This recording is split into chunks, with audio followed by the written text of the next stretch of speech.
Hi friends, ಸ್ವಾಗತ ನನ್ನ YouTube ಚಾನಲ್ಗೆ. ಲಾಸ್ಟ್ ಟೈಮ್ ಹೇಳ್ದಂಗೆ ಸ್ಯಾಮ್ಸಂಗ್ ಎಕ್ಸ್ ಕವರ್ 7 ಇವಾಗ ನೋಡಿ ಅದ್ರದ್ದು ಕವರ್ ಇದೆಯಾ ಅದನ್ನ ತೆಗಿಬಹುದು. ಅದು ಬ್ಯಾಟ್ರಿ ಕೂಡ ರಿಪ್ಲೇಸಬಲ್, ಯಾವಾಗ ಬೇಕಾದ್ರೆ ಬ್ಯಾಟ್ರಿ ಹಾಳಾದ್ರೆ ಹೊಸದು ಹಾಕೋಬಹುದು. ಮತ್ತೆ ಸಿಮ್ ಕಾರ್ಡ್ ಸ್ಲಾಟ್ ಕೊಟ್ಟಿದ್ದು, ಅದ್ರಲ್ಲಿ ಮೆಮೊರಿ ಕಾರ್ಡು ಹಾಕೋಬಹುದು. ಮೇಲ್ಗಡೆ ಒಂದೇ ಸಿಮ್ ಕಾರ್ಡ್ ಸ್ಲಾಟ್ ಇರೋದು, ಇನ್ನೊಂದು ಈ ಸಿಮ್ ಹಾಕೋಬೇಕು. ಮತ್ತೆ ಈಸಿಯಾಗಿ ಈ ತರ ಪ್ರೆಸ್ ಮಾಡಿದ್ರೆ ಲಾಕ್ ಆಗುತ್ತೆ, ಏನು ತೊಂದರೆ ಇಲ್ಲ, ಸಿಂಪಲ್ ಆಗಿದೆ. ಮತ್ತೆ ಇನ್ನೊಂದು ಕೀ ಕೊಟ್ಟಿದ್ದಾರೆ, ಒಂದು ಸ್ಪೆಷಲ್ ಕೀ ಇದೆ ಸೈಡ್ ಅಲ್ಲಿ ಒಂದು ಬಟನ್.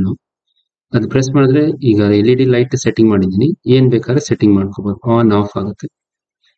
ಮತ್ತೆ ಇನ್ನೊಂದು ಇವ್ರು ಬಂದ್ಬಿಟ್ಟು ಮಾರ್ಕೆಟಿಂಗ್ ಮಾಡೋದೇ ಗ್ಲೌಸ್ ಹಾಕೊಂಡು ಯೂಸ್ ಮಾಡ್ಬೋದು ಅಂತ. ನೋಡೋಣ, ಅದನ್ನು ಟ್ರೈ ಮಾಡಿ ನೋಡೋಣ.